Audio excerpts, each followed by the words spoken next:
Cheers. Got a fancy tea. All right. I Well, do. Good morning. This is in honor of St. Patrick's Day. It's green. Oh, perfect, perfect. Well, welcome to The Spark, everyone, igniting your passion to live your life purpose. I am your hostess and actuator, Dr. Jan Kaplan.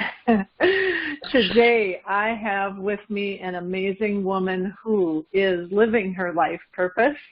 Her name is Marva Ferguson, and she is the creator. Would you call yourself the creator of the paint culture? That's a good word, yes. Yeah, I like that. All right. Awesome. So as I said, Marva is living her life purpose, and that's what the Spark is all about, is helping everyone live their life purpose. So Marva, first question, and maybe even the toughest question, or for some it might be a tough question. So we're going to just jump off the deep end, are we? We're just jumping right in, yeah. So what do you consider your life purpose? Well, I'm an illuminator, Jan, and what I do is illuminate anything that brings light to a dark situation. So whatever that is, that's what I am. And it's taken me my whole life to figure out what I am. And it's only been probably in the last 2 months that I really dialed down and learned what that is. And that was actually through my job. We had a women's group meeting, and they gave us this sheet of paper, and it was 7 reasons. I can't even remember what it was. I'll have to get the paper out. But we dialed down why we were working for the company and what our purpose was. When I got down to the bottom, my purpose was to be an illuminator. And that doesn't mean what job I'm doing. That's who I am. So it doesn't matter if I'm creating furniture or if I'm talking to a friend. That's who I am, and that's my purpose. Right. So you could be driving down the street, and if someone cuts you off, and the choice that you make right at that moment, you can be an illuminator and say, bless that person, and I hope they stay safe the rest of the day. Right. Or you can choose to be not so nice in what you think and what you say to yourself. So right, and then I think that's just going to bring darkness to me and the other person. So that's not who I am, and that's not what I would do. Yeah. Yeah.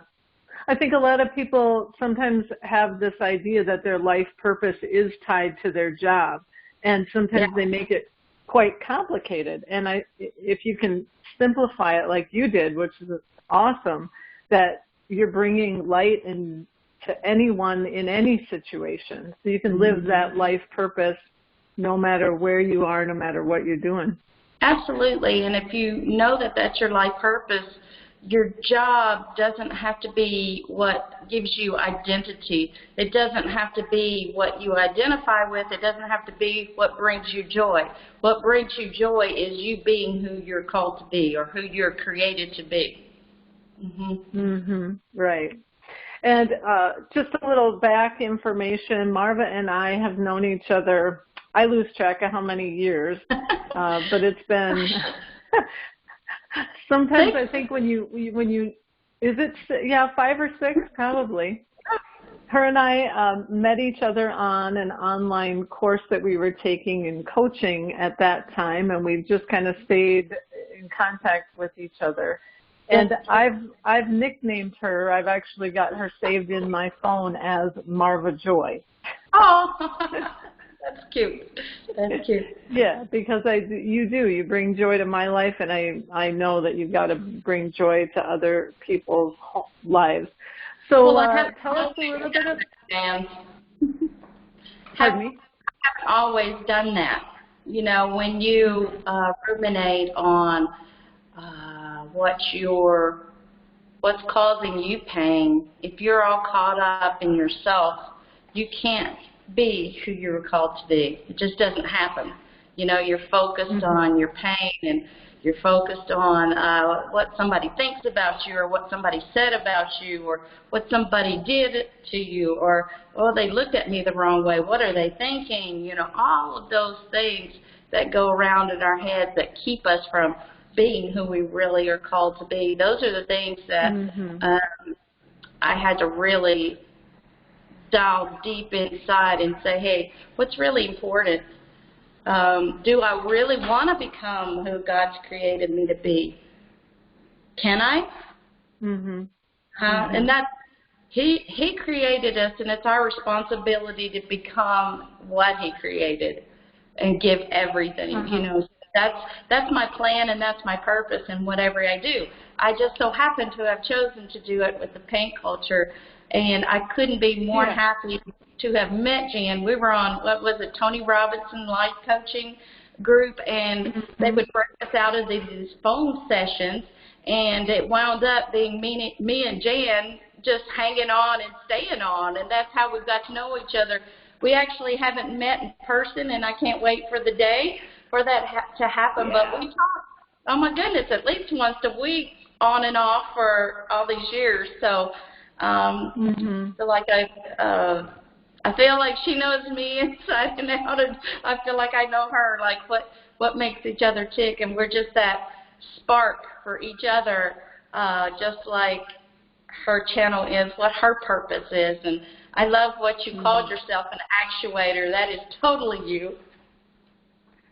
Awesome. Thank you. As you know from my post, I found that on thesaurus.com. So I was trying to, you know, I've been struggling with trying to figure out what to call the audience that is tuning in, and I ended up coming across that. I'm like, that's kind of what I do, so that's how I ended up with that. So anyway, today is about you, though. Tell everyone that's tuned in about the paint culture.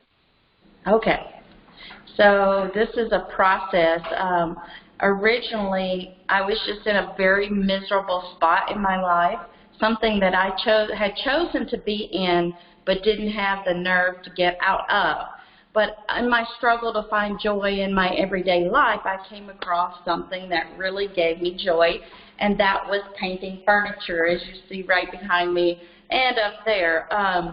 I'm actually sitting in my living room, which has no couch. All it has in here is furniture and paint supplies, which I love.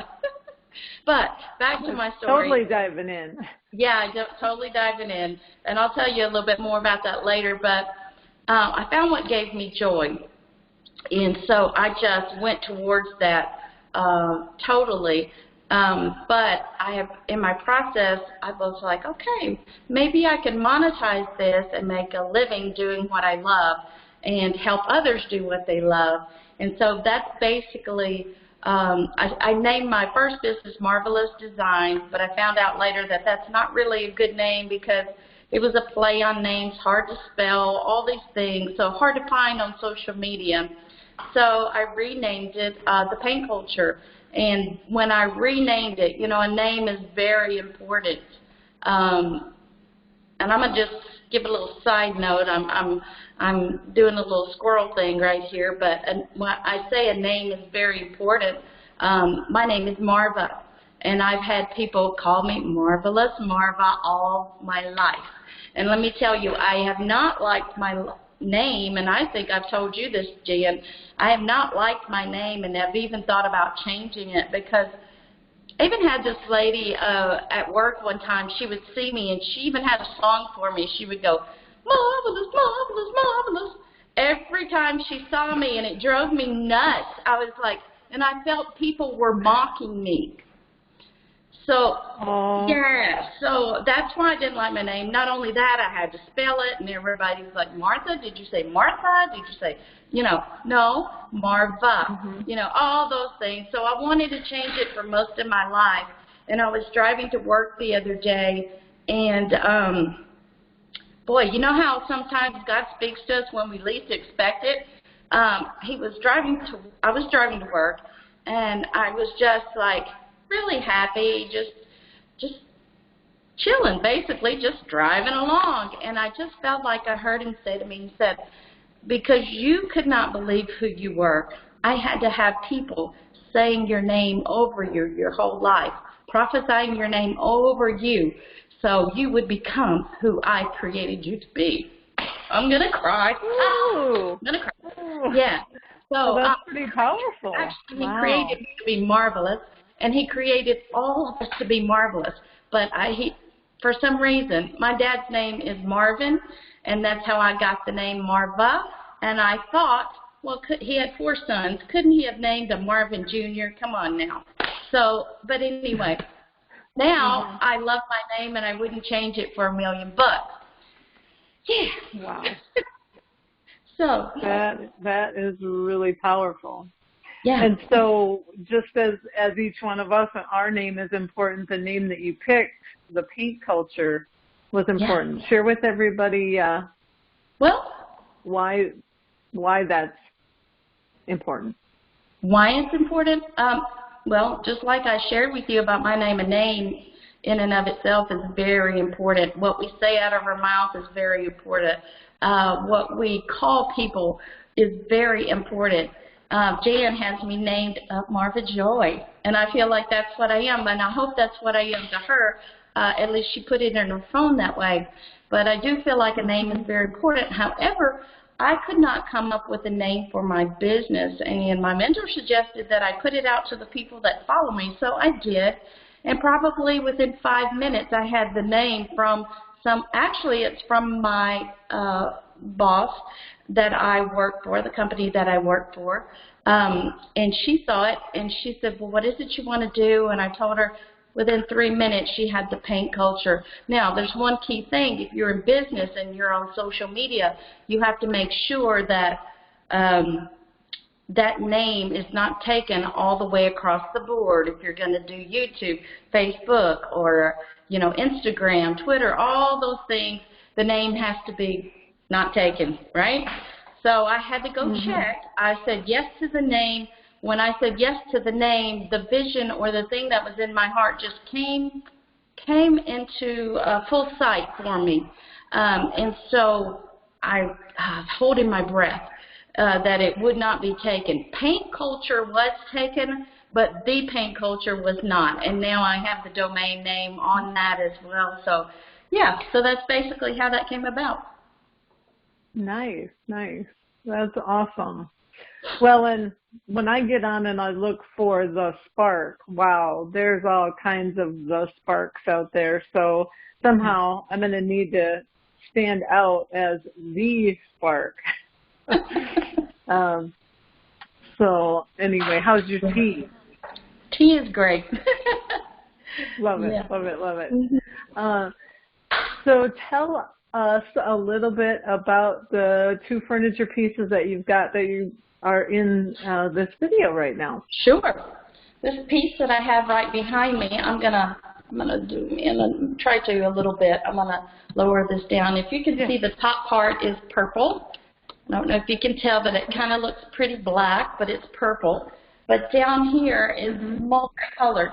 I did this. This was one of my first pieces that I did a live on, and I did not like it after I got done, so I'm redoing it.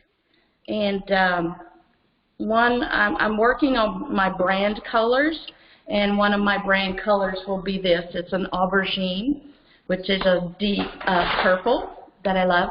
And then the piece directly behind is a china cabinet. This is a great way, if you're interested in furniture painting, is to find furniture on Facebook Marketplace. These people happen to be leaving town and they needed money really quickly. I got this china. I don't know if you can see it. I'm still working on it. That's all. It's a huge piece. I got that piece for $20.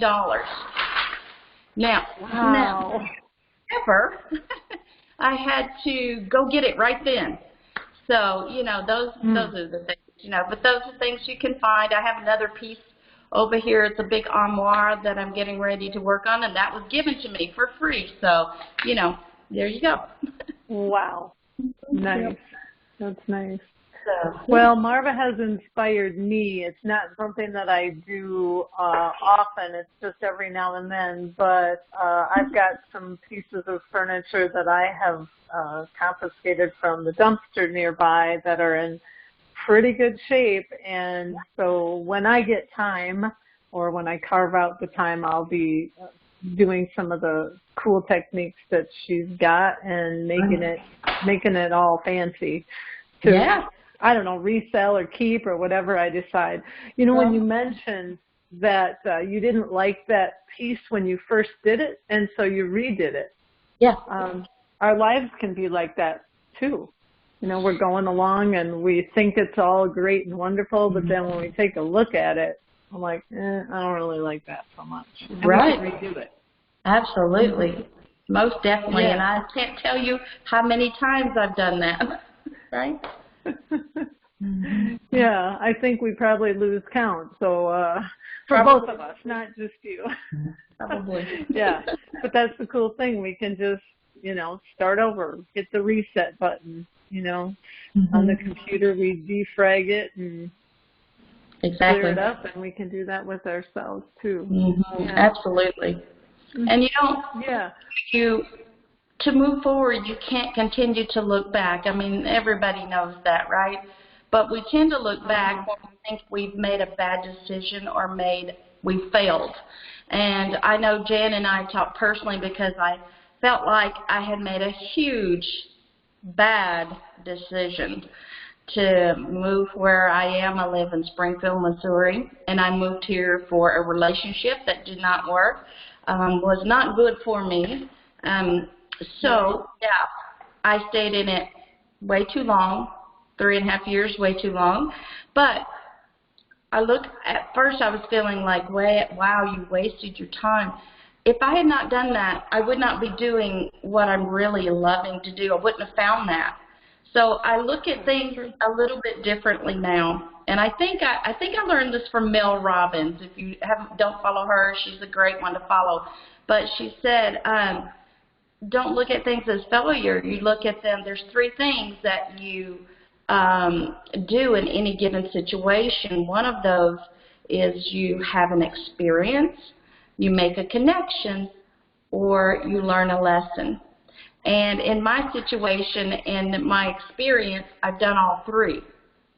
And then I just recently, Jan, I just put my resignation in at my current job. And it's a scary thing to do that. Yeah. I did that. However, I've often wondered, why was I there? Okay, I had so many wonderful experiences that I learned from. I connected with so many different people who are now my personal, really good friends. Not only that, my boss named my business for me. Oh, my goodness. Right. And I connected with her in a great way as a friend. She's a wonderful lady. And also I've learned many different lessons there in my life. So none of it was wasted. None of it's a failure. Nothing that we go through in our lives is wasted or a failure. It's just you have to realize what it is. Did you have an experience? Did you make a connection? Or did you learn a lesson? And most of the time, and sometimes it's all 3. So, yeah. Yeah. Wow, that's cool. Well, Marva, how do you define success? How do I define success? Being everything that God created me to be. For me. Wow. Yeah.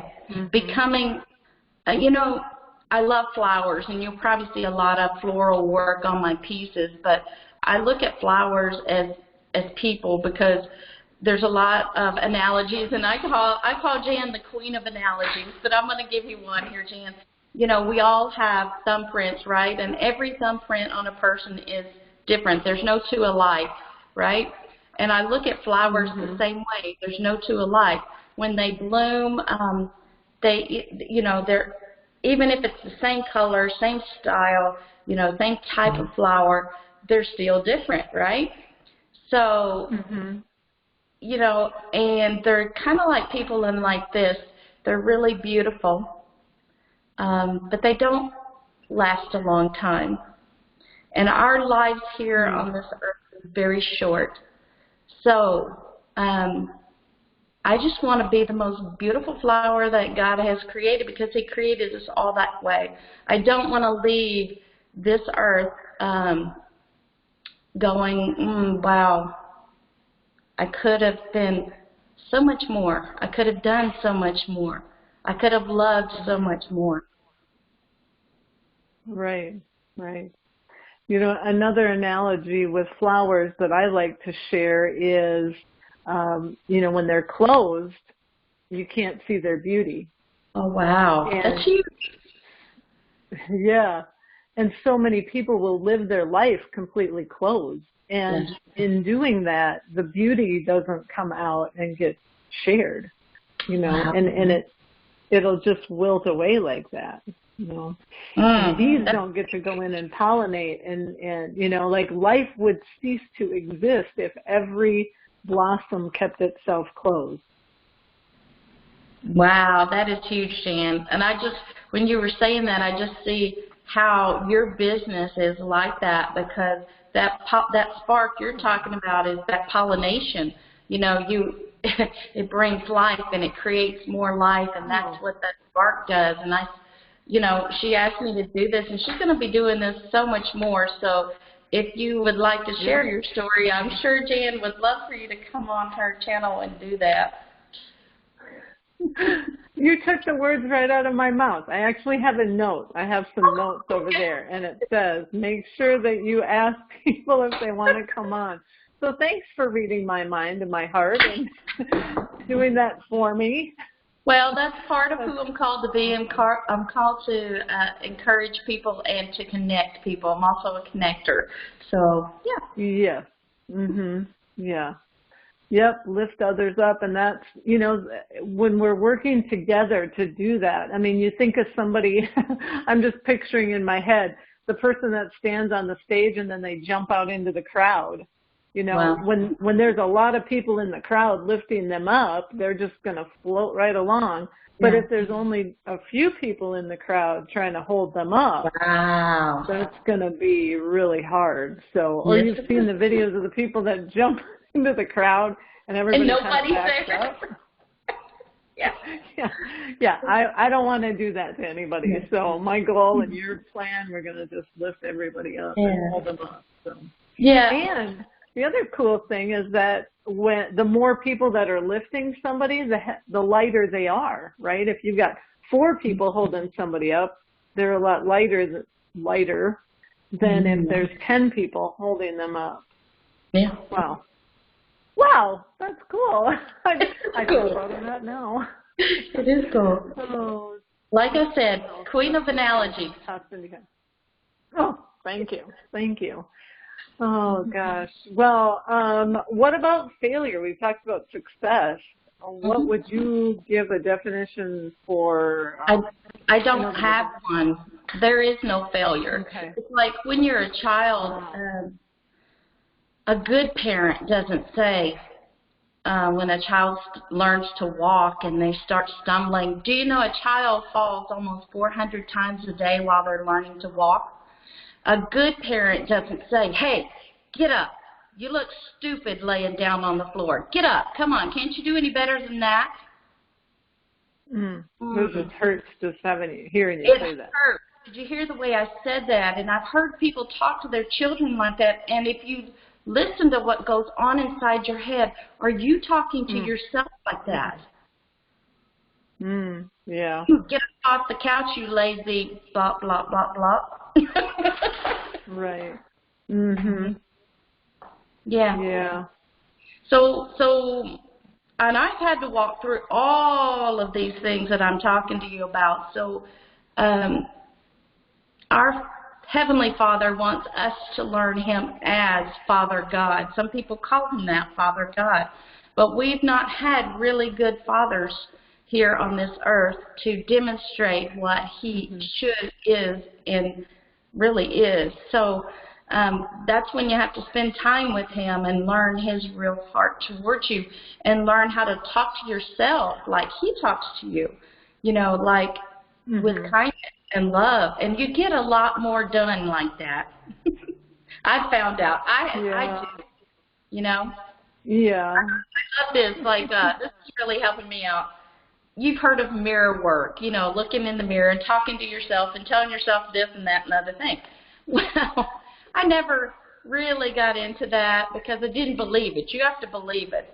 But this one thing I've done, and this I got from Mel Robbins too. Every morning she gets up, and, you know, we've had the pandemic where a lot of people had to stay at home. You know, they're in their sweats all day. They never put makeup on. They never look their best.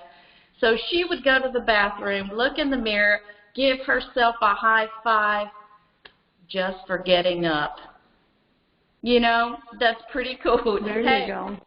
If you can give yourself a high five and look like a hot mess, you're loving on yourself, right? So nice. I can do that. Good. I can love myself because I would love someone else in their imperfections. I really had to work on loving myself and my imperfections. And I had to stop waiting on, like, okay, am I going to do what I really want to do? Am I going to wait till I lose all that weight I want to lose? Am I going to wait till I have all the money that I want to do it? Am I going to wait till I have all the skill? Am I going to wait till I have all the knowledge? Am I going to wait till I have all the support?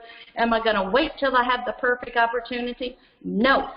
As you see, my studio is here in my living room. We had to move a couch out and a rug out, but my son, he works on the road, so he's not here. He doesn't care. So here it is. Nice. Yeah. Yeah. Well, and I just want to touch on loving yourself first, because if you don't love yourself first, you don't take care of yourself. You don't treat yourself well enough to lose the weight. You know, you don't treat yourself well enough to do the job that you want to do. Yeah, exactly. And this is something that I want to talk to those people that do have businesses or want to have businesses, or even if you're just loving the job that you have and you're not taking care of yourself, you're really, really doing a disservice to the people the company that you work for. If you're in your own business, you are the business. If you don't take care of yourself, it will reflect in everything that you put out in your business. If you want to start a business, you cannot put everything into that business. You have to put into you first. The business is the result of the work that you put inside. Right. It's just the manifestation. Everything you see here is a manifestation of my desires, of my heart. Nice. Yeah. You touched a little bit about, you know, the people that are going to jobs, and there are some that go to a job that they really hate. And they just dread it, and they go day after day, and they're making that choice because they have to pay their mortgage, or they, you know, whatever it is, they've made that choice to continue to go to work. And some would say, well, I don't have a choice, and we can get into that a different time, but they're choosing to go to work because it's a smart decision so they don't lose their house. But they get up in the morning and they hate it. And somehow, do you have advice for people to change so that when they go to that job that they hate, to somehow not dread it and instead look forward to it? Most definitely, because I've lived that. You have to look at your current job as an investor in your life. They are paying you money to do that job, and it is your obligation to give them your best, whether you hate it or not. So you got to find out what your purpose is. When I found out I was to be an illuminator that gave joy, I was in marketing and I was out and about. I didn't love it, but when I would go to work every day and go to my deep purpose is to give joy. This just happens to be how I get to do it right now. Okay? So then your job becomes joyful. I would go home just loving my day, reflecting on my day. Hey, I did make a difference in somebody's life. I did give joy. And, you know, the more I gave, the more I got, you know. And I was more productive in my job. But I'm going to say this.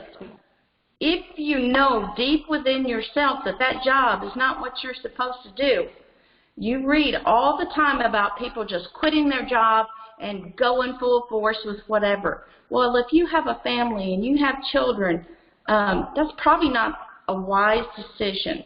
So what I would recommend to you is to get an exit strategy. Find out how much money that you need to make each month on your own business to keep yourself afloat, or how much money you need to have in the bank before you feel comfortable doing what you need to do. You need to have clarity in what you're going to do. If you don't have clarity, like the Bible says, you're unstable in all your ways. You're divided in your mind. You don't have a clear picture. And I would just say this, if you don't have a clear picture, make a step. When you're going down a dark path, every time you make a step, what's in front of you will come clearer and clearer. When I was in college, they would tell us to write, when we wrote a paper, to write with the reader in mind. Well, you may not know what the end result of your business is going to look like right now, but you have this thing in your, we used to call it back in the old days an unction. You have this thing within inside of you that you know, like, what that is, you know. So, but take a step. Take a step. Get some clarity on your next step or what you're seeing in front of you. Do that thing. Take another step. You know, that's advice I have. You just got to get clear on what it is you want. When you're clear, like for myself, when I'm clear on what I need to do that day, bam, bam, bam, bam, bam, done, right? When I'm not clear, I just run around little circles. And Jan and I have talked about this all the time. Her and I both, I believe that we're ADHD, and like I'm only focused with you because I'm in my purpose right now, Jan, because I'm so passionate about what we're talking about right now that I can like drill down like and stay so focused. If not, I would be focusing on that car that just went by, this bug that's flying right over here. You know, everything would be catching my attention, but it's not right now. But when I'm alone, that's what happens to me. I wish you could hear the thoughts in my brain. So to keep myself on track and focused, I have to write down. I spend time with myself in the morning and write down what could be, for me right now, monetizing my business is the most important thing. So what is my most productive thing I can do today? For that. What I'm doing right now is necessary to build my business, but it is not the most important or most productive thing I could do to monetize my business, because I'm talking for free. Well, let's just be honest, this is free. You know, we're encouraging, hopefully this will encourage someone else, but I'm doing it for free. So I have to, once I get off of here, what my goal is to get this piece finished, get her styled and staged and all the photos, all the measurements, and get her put up on Etsy for purchase. That's my goal. So I have to write, for me, I have to write down, get on Etsy shop, and then every little detail that it takes to get that to happen. I check it off, boom, boom, boom, boom, boom. And hopefully I will not stop until that's done. Today. Today. Yeah. Yes, and you know, for a lot of people where their mind is all over the place, you're right. When they get into that thing that they really love, and then they look at the clock and they're like, what just happened to the time? They forgot to eat lunch. They haven't gone pee all day. I mean, yeah, absolutely. So like you said, when you're doing that thing, that's the thing. That is the thing, and I'm glad you brought that up, Jan, because a lot of people don't know what their thing is. And I didn't know what my thing is until I was in a desperately depressive state that I decided that I was not going down that down that rabbit hole again, that I was going to find joy. So when you find that, whatever that is for you, that's what you need to be doing. That's your passion.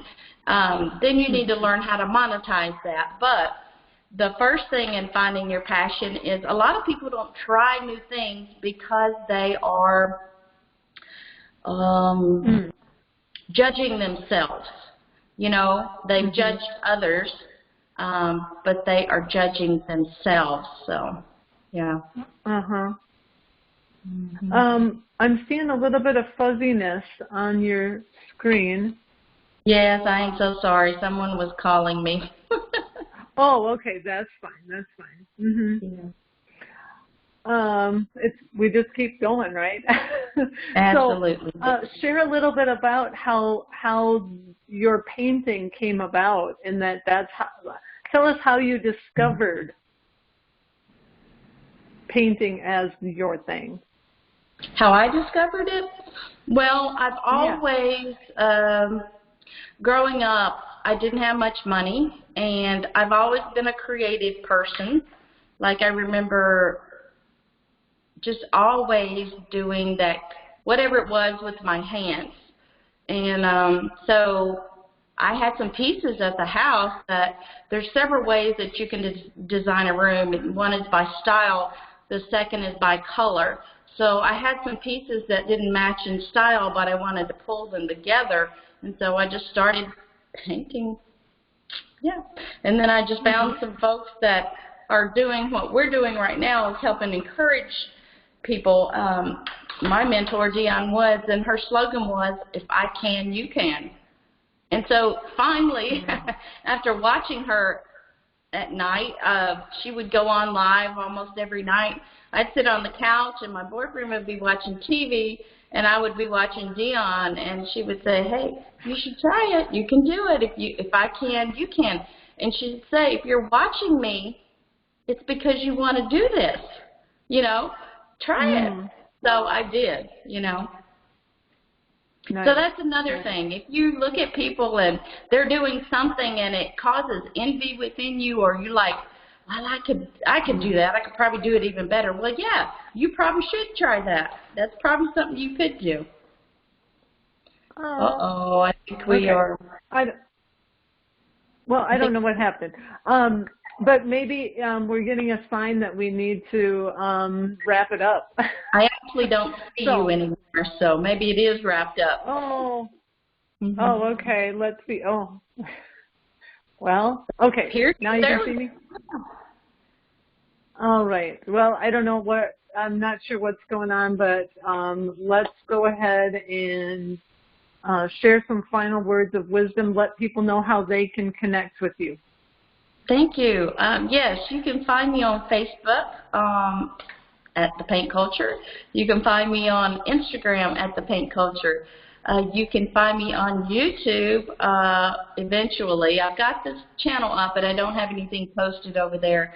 And then soon, down the road, you will be able to find me on a podcast. I'll be doing the Paint Culture podcast. Nice. Awesome.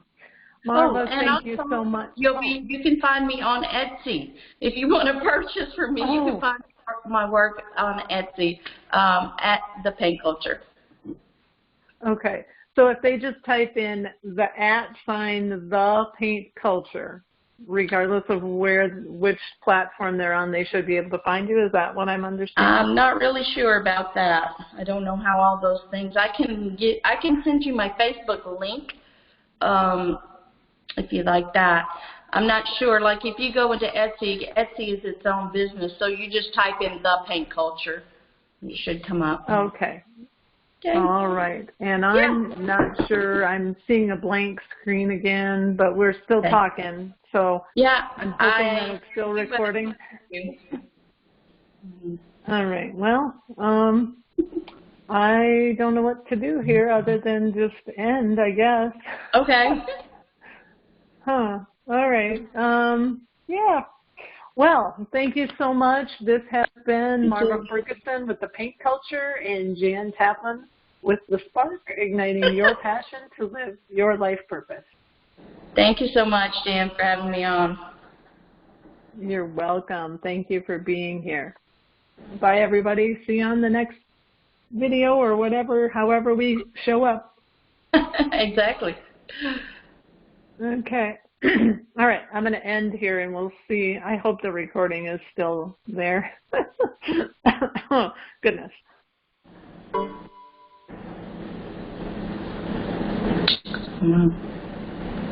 Can you hear me?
and girls.